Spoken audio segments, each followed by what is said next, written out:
সপ্তমী সকালটা সৌরভ গঙ্গোপাধ্যায় শুরু করছেন ব্যোমকেশ বক্সী দেখে। মহারাজদা কী বলবে, কীরকম পুজো কাটছে?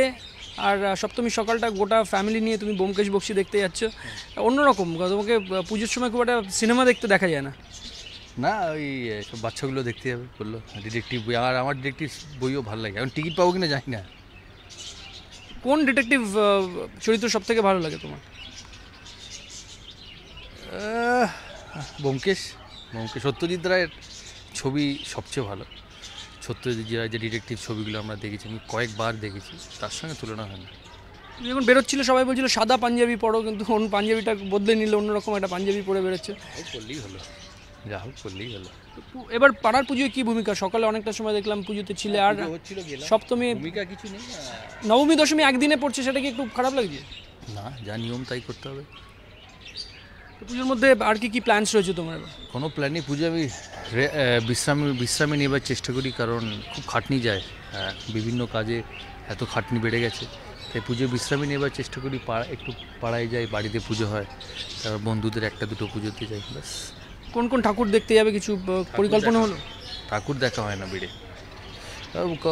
যেমন সমরদার পুজোয় গেছিলাম, যেটা বললাম বন্ধুদের পুজো, এই একটা দুটো পুজোয় যাবো আর।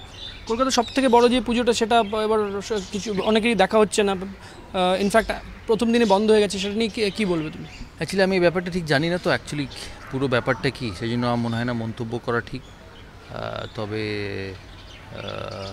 যেটা লিগ্যাল সেটাই করতে হবে, এর বেশি তো আমি কিছু জানি না, আর সেই জন্য বলাটা হয়তো ঠিক হবে। আর পুজোর মধ্যে, পুজোর পরবর্তীকালে তোমার কাছ থেকে সবাই যেটা দেখতে চাইছে বেঙ্গল ক্রিকেটের একটা ডেভেলপমেন্ট, সেটা নিয়ে কী পরিকল্পনা তোমার রয়েছে? সবাই মিলে করব, বেঙ্গলের সিএবি সমস্ত মেম্বাররা সবাই মিলে আমরা করব। অনেক আইডিয়াজ আছে, মিলিটারি পারমিশনও পাওয়া গেছে, তাহলে সেটা সুবিধা হবে। আর পুজোতে কি ঢাক বাজাতে দেখা যাবে? এবার দেখা যাক, কোনো হার্ড অ্যান্ড ফাস্ট রুল নেই, দেখা যাক। ভালো থেকো সবাই ভালো থেকো। একেবারে যেটা সৌরভ গঙ্গোপাধ্যায় বলছেন, এবারের পুজো একটু অন্যভাবে শুরু হয়েছে। সিনেমা দেখে শুরু করছেন সৌরভ গঙ্গোপাধ্যায়, ব্যোমকেশ বক্সী দেখে।